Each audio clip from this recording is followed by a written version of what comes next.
Welcome students, बात करते हैं एडवांस मोमेंटम की।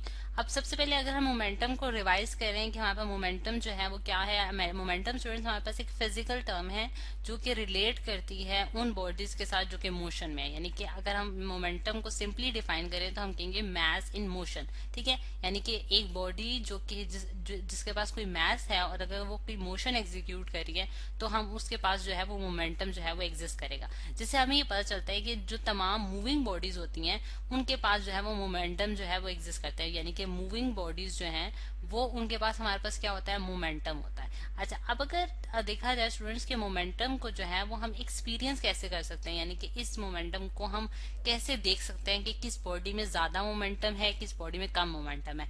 उस चीज को एक्सपीरियंस करने के लिए स्टूडेंट्स हम एक एग्जाम्पल देखते हैं कि हम किस तरह से ये बता सकते हैं कि कौन सी बॉडी जो है वो ज्यादा मोमेंटम मतलब कि करेगी, एक्सर्ट करेगी, और किसके पास कम मोमेंटम होगा। उसके लिए मैं आपको एक एग्जांपल दिखाती हूँ कि अगर हम लोग, मैं एक कार लेती हूँ स्टूडेंट्स, ये मेरे पास एक कार आ गई है और एक इसी तरह हम लोग जो है एक ट्रक कंसिडर करते हैं। ये स्टूडेंट्स हमारे पास ट्रक आ गया। ठीक है, अब ये हमारे पास ट्रक है और ये एक कार है। ठीक है, और दोनों जो है वो सेम डायरेक्शन में जो है, यानी कि लीनियर एक सेम डायरेक्शन, यूनि डायरेक्शन में जो है वो अपनी मोशन जो है वो एग्जीक्यूट कर रहे हैं। ठीक, यानी कि वो इस फॉरवर्ड डायरेक्शन में जो है अपनी मोशन लगा रहे हैं। अगर स्टूडेंट्स आपसे मैं अगर ये क्वेश्चन करूं कि अगर आप जो है वो इसके आगे खड़े हों और आप जो है इसको स्टॉप करने की कोशिश करें, यानी कि आप के पास इतनी पावर हो, इतनी फोर्स हो कि आप इन दोनों में से किसी एक को स्टॉप कर सकें, तो आपके लिए क्या चीज जो है वो ज्यादा आसान होगी करना।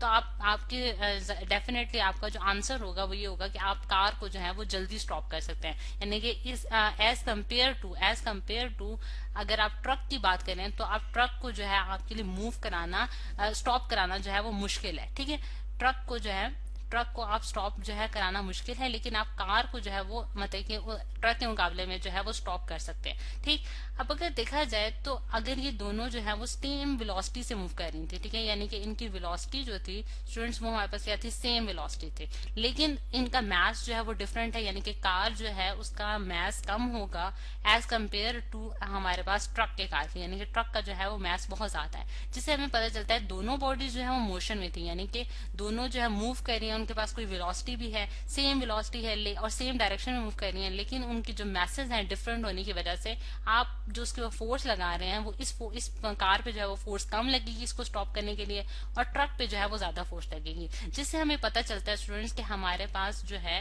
वो मोमेंटम किसका ज्यादा होगा, हमारे पास जो है मोमेंटम जो है वो हमारे पास ट्रक का ज्यादा होगा। अब मोमेंटम जो है वो ट्रक का ज्यादा होने की वजह क्या है, इसलिए कि आप उसके ऊपर ज्यादा फोर्स लगा रहे हैं उसको स्टॉप करने के लिए। यानी कि कोई भी बॉडी जो कि मोशन एग्जीक्यूट करती है स्टूडेंट्स, तो वो एक जो है एक फोर्स लगाती है अगेंस्ट, कि अगर आप उसको स्टॉप करेंगे तो उसके अगेंस्ट एक फोर्स लगाएगी कि वो रेजिस्ट करेगी कि वो अपनी मोशन को कंटिन्यू रखना चाहती है और आप उसको स्टॉप कर रहे हैं। तो इससे हम ये कंक्लूड करते हैं कि मूविंग बॉडीज के पास क्या होता है, एक मोमेंटम होता है, और अगर जिसका मास कम होगा उसका मोमेंटम जो है वो भी हमारे पास कम होगा, और जिस बॉडी का मास ज्यादा होगा वो जो है उसका मोमेंटम जो है वो ज्यादा होगा। ठीक है, अब ये दोनों चीजों से हमें पता चलता है स्टूडेंट्स, इससे हम ये ड्राइव कर सकते हैं कि अगर मैं मोमेंटम को पी से रिप्रेजेंट करती हूँ तो मैं ये कहती हूँ कि मेरे पास जो मोमेंटम है वो दो चीजों पर डिपेंड करता है। ठीक है, यानी कि मोमेंटम जो है उसका जो रिलेशन बनता है स्टूडेंट्स वो एक तो मैथ के साथ बन रहा है, यानी कि मैथ्स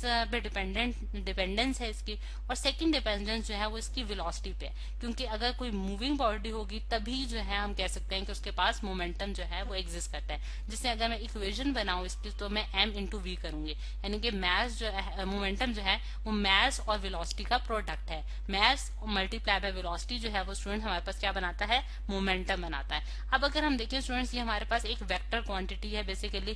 क्यों एक वेक्टर क्वांटिटी है, बिकॉज के आप मोमेंटम की जो है वो डायरेक्शन होती है और उसकी डायरेक्शन जो है, यानी कि आप ये कह सकते हैं कि वेक्टर क्वांटिटी जो है हमारे पास स्टूडेंट, जैसा कि आप जानते हैं कि हमारे पास वो क्वांटिटी होती है जिसकी उसके लिए मैग्नीट्यूड प्लस डायरेक्शन जो है वो हमें रिक्वायर्ड होता है। और इसकी जो डायरेक्शन है स्टूडेंट्स, यानी कि अगर आप पूछेंगे कि मोमेंटम की क्या डायरेक्शन होगी, तो इसकी जो डायरेक्शन होती है स्टूडेंट्स वो हमारे पास होती है कि जिस डायरेक्शन में बॉडी मूव कर रही है, या फिर आप ये कह सकते हैं कि डायरेक्शन ऑफ जो वेलोसिटी है हमारे पास, ठीक है, वो उसी की डायरेक्शन में जो है वो बॉडी का मोमेंटम भी एग्जिस्ट करता है। ठीक, अच्छा, अब ये चीज तो हमने देख ली कि स्टूडेंट्स कि हमारे पास मूविंग बॉडीज के पास जो है वो मोमेंटम की जो है एक प्रॉपर्टी एग्जिस्ट करती है। अब क्योंकि अभी तक हमने ये देखा है कि अभी मैंने कोई सर्कुलर मोशन की बात नहीं की, एक बॉडी जिस तरह कार थी या ट्रक था वो स्ट्रेट लाइन मोशन एग्जीक्यूट करते हैं, जिस तरह से जिसे हम कहते हैं कि वन डायरेक्शनल मोशन कह सकते हैं आप, जिसे हम कहते हैं लीनियर मोशन। ठीक है, लीनियर मोशन जो है, लीनियर मोशन के केस में स्टूडेंट्स हमारे पास जो मोमेंटम होता है वो मास और वेलोसिटी का प्रोडक्ट होता है, यानी कि P is equal to mv।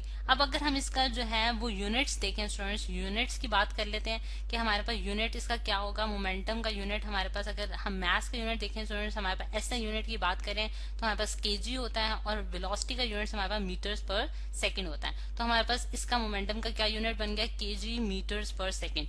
अच्छा, अब ये तो इसका हमारे पास ऐसा यूनिट है, लेकिन इसके अलावा भी इसका एक और यूनिट भी हम निकाल सकते हैं, और वो है स्टूडेंट्स हमारे पास न्यूटन सेकंड। अब न्यूटन सेकंड देखते हैं किस तरह से निकल आता है कि अगर हम न्यूटन जो है, जो मीटर यूनिट जो है न्यूटन, वो हमारे पास किसके बराबर होता है, kg मीटर्स पर सेकंड स्क्वायर। ठीक है, जैसे कि आप जानते हैं कि फोर्स इनटू, यानी कि F is equal to ma जो है, इससे मैंने ये वाला यूनिट निकाल लिया, यानी कि mass into acceleration, kg metre पर सेकंड स्क्वायर। ठीक है, और ये हमारे पास न्यूटन है। अगर मैं इस इक्वेशन को दोनों साइडों पे जो है वो सेकंड से मल्टीप्लाई कर दूं, यानी कि kg मीटर्स, थोड़ा सा स्क्रॉल कर लेते हैं स्टूडेंट्स, kg मीटर पर सेकंड स्क्वायर और इनटू हमारे पास सेकंड आ गया। ठीक, तो आप देख सकते हैं कि हमारे पास यहाँ न्यूटन इंटू सेकेंड बचा है, और यहाँ सेकेंड स्क्वायर जो है वो सेकेंड से कैंसिल अप हो जाएगा, तो हमारे पास यहाँ क्या बच गया, kg मीटर्स पर सेकेंड, kg मीटर पर सेकेंड। तो जिससे आप देख सकते हैं कि यहाँ भी हमारे पास kg मीटर पर सेकेंड था, और यहाँ हमारे पास जो kg मीटर पर सेकेंड है वो हमारे पास किसके बराबर आता है, न्यूटन सेकेंड से। जिससे हम ये कंक्लूड कर सकते हैं कि ये हमारे पास kg मीटर पर सेकेंड है वो न्यूटन सेकेंड के बराबर होता है। जिससे हम ये कह सकते हैं कि मोमेंटम जो है उसका एक और यूनिट है जो कि न्यूटन सेकेंड के बराबर आता है। तो ये स्टूडेंट्स हमारे पास एक इंट्रोडक्शन जो कि हमने आपको मोमेंटम का दिया है। नेक्स्ट लेक्चर्स में हम देखेंगे कि इसकी कैसे जो रिलेशन बन सकती है न्यूटन सेकेंड लॉ से, यानी कि F is equal to ma से इसकी रिलेशन किस तरह से हम बना सकते हैं।